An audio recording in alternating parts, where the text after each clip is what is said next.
Oxford Bookworms Stage 1. Goodbye, Mr. Hollywood, by John Escott. Read by Danica Fairman. Published and copyright Oxford University Press, 1996. Chapter 1. Mystery Girl. It all began on a beautiful spring morning in a village called Whistler in Canada. A pretty little village in the mountains of British Columbia. There was a cafe in the village with tables outside, and at one of these tables sat a young man. He finished his breakfast, drank his coffee, looked up into the blue sky, and felt the warm sun on his face. Nick Lortz was a happy man. The waiter came up to his table. "More coffee?" he asked. "Yeah, great," said Nick. He gave the waiter his coffee cup. The waiter looked at the camera on the table. "On vacation?" he said. "Where are you from?" "San Francisco," Nick said. He laughed. "But I'm not on vacation. I'm working. I'm a travel writer, and I'm doing a book on mountains in North America. I've got some great pictures of your mountain." The two men looked up at Whistler Mountain behind the village. It looked very beautiful in the morning sun. "Do you travel a lot, then?" asked the waiter. "All the time," Nick said. "I write books, and I write for travel magazines. I write about everything. Different countries, towns, villages, rivers, mountains, people." The waiter looked over Nick's head. "There's a girl across the street," he said. "Do you know her?" Nick turned his head and looked. "No, I don't." "Well, she knows you, I think," the waiter said. "She's watching you very carefully." He gave Nick a smile. "Have a nice day." He went away, back into the cafe. Nick looked at the girl across the street. She was about 25, and she was very pretty. "She is watching me," Nick thought. Then the girl turned and looked in one of the shop windows. After a second or two, she looked back at Nick again. Nick watched her. "She looks worried," he thought. "What's she doing? Is she waiting for somebody?" Suddenly, the girl smiled. Then she walked across the street, came up to Nick's table, and sat down. She put her bag down on the table. The bag was half open. "Hi, I'm Jan," she said. "Do you remember me? We met at a party in Toronto." "Hi, Jan," said Nick. He smiled. "I'm Nick, but we didn't meet at a party in Toronto. I don't go to parties very often, and never in Toronto."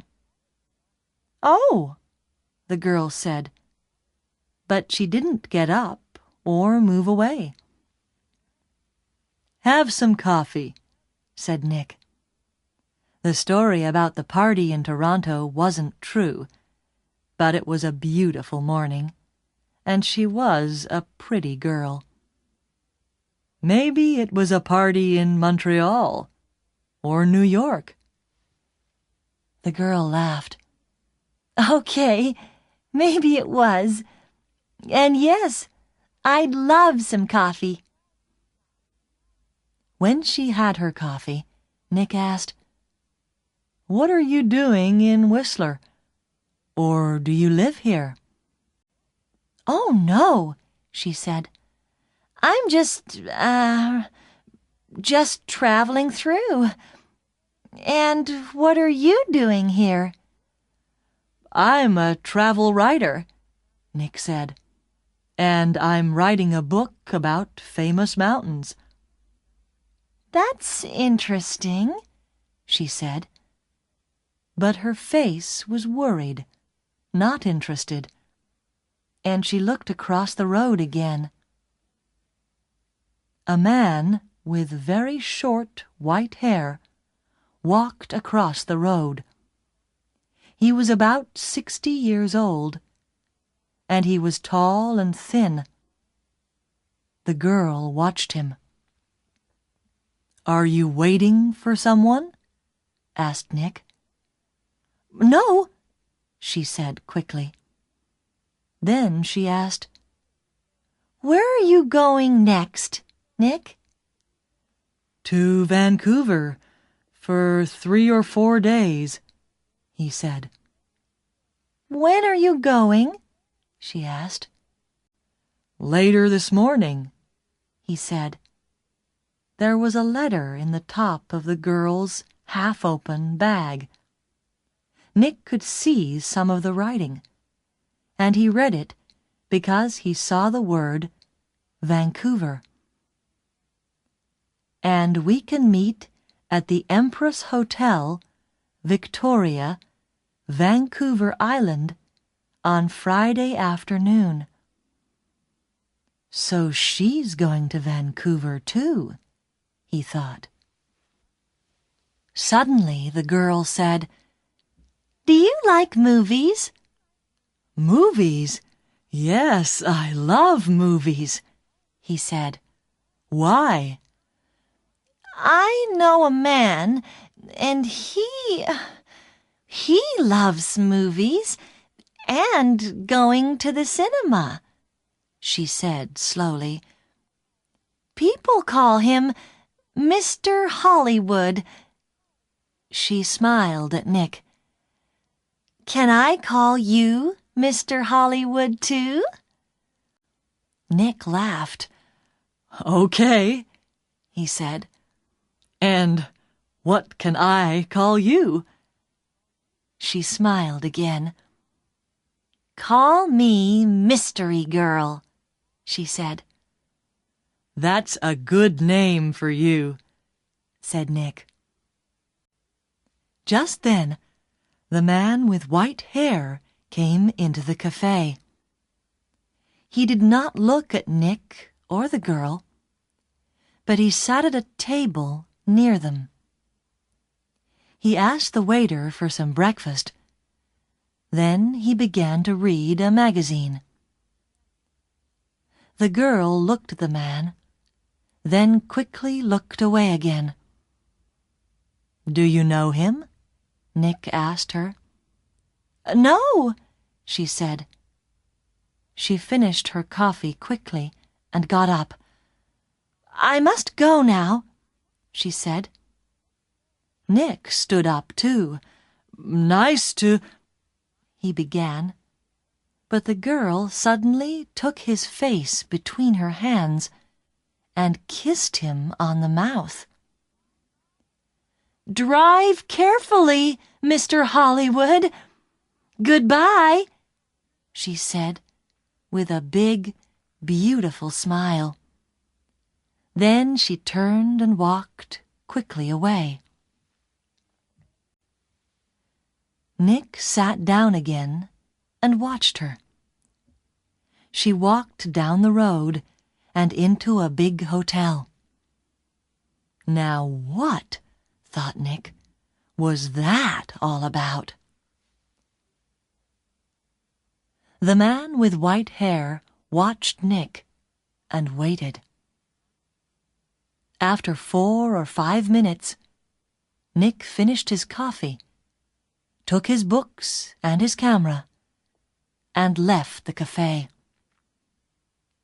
His car was just outside the girls' hotel, and he walked slowly along the street to it. The man with white hair waited a second, then quickly followed Nick. From a window high up in the hotel, the girl looked down into the road. She saw Nick and the man with white hair about 50 yards behind him.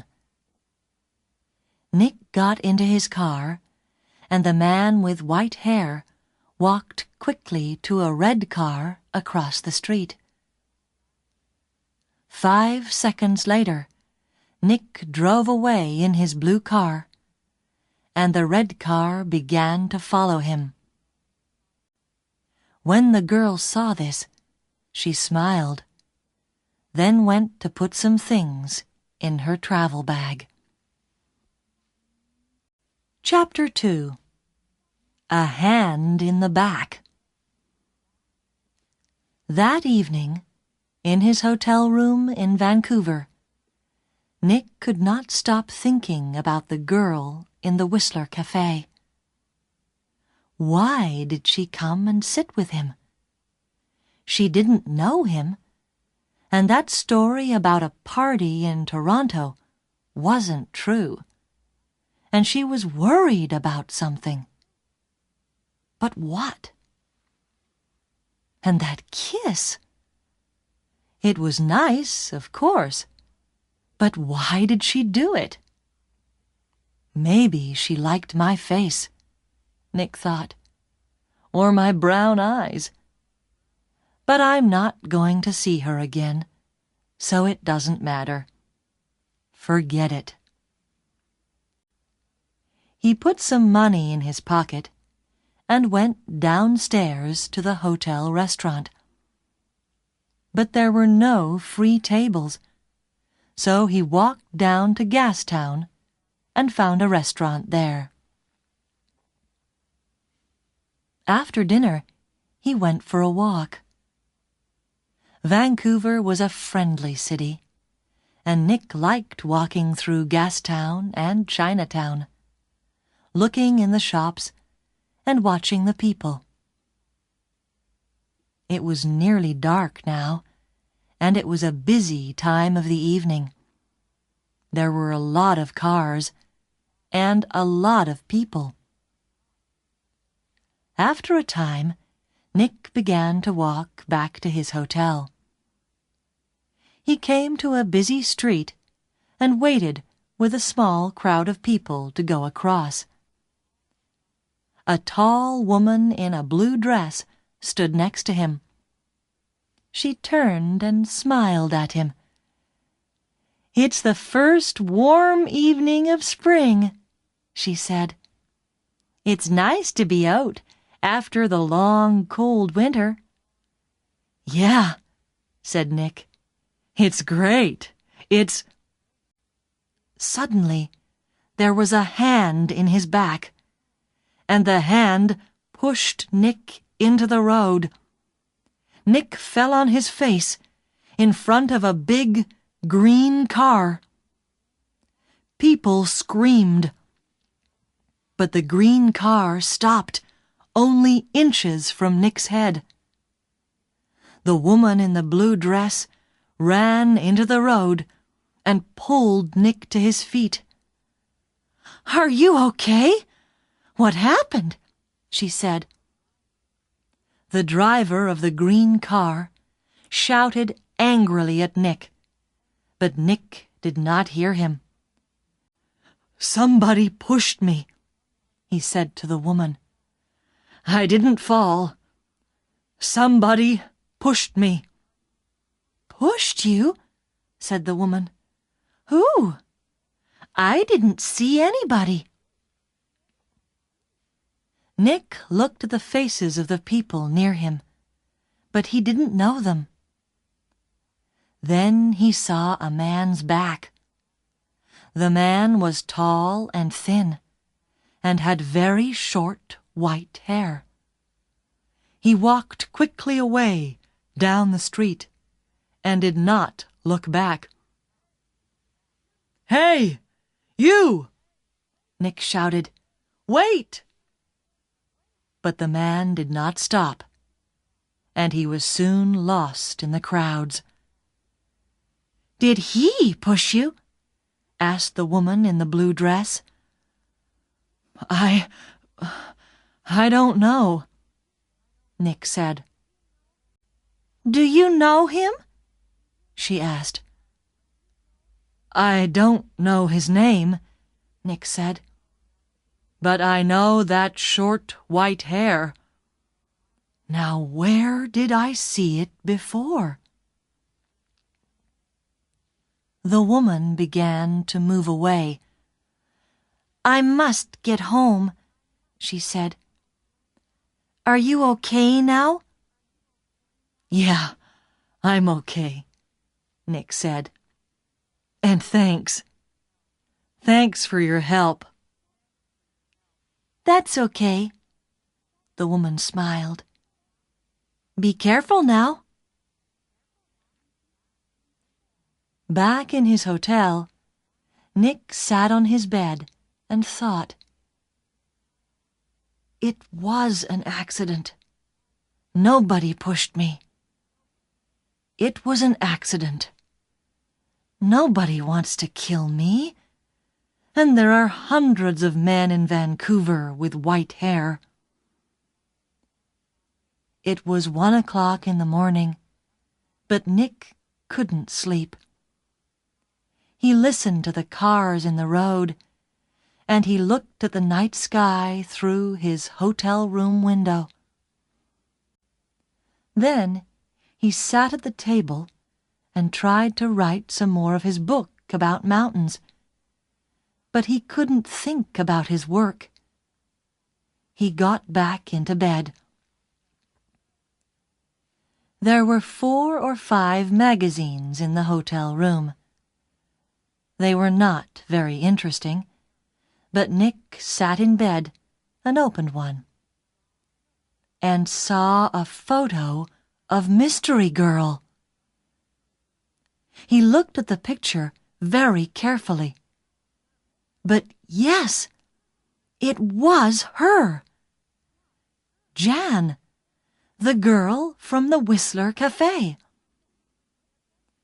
She was next to a man of about 50 or 55, and they were in the garden of a big, expensive house. They smiled at the camera, and they looked very happy. Canadian millionaire Howard Hudson and his daughter Meg, it said under the picture, at their home in Toronto. Meg Hudson, not Jan, not Mystery Girl. Meg Hudson, the daughter of a millionaire. Nick read it again. Why did she come and sit with me in the cafe at Whistler? He thought. Millionaires' daughters don't sit with strangers in cafes and then give them a big kiss when they leave. Why did she do it? What did she want? He thought back to the cafe in Whistler and the girl next to him at the table. Then he remembered something. He remembered a man at a table near them in the cafe. A tall, thin man, about 60 years old. A man with very short white hair. Nick didn't sleep much that night.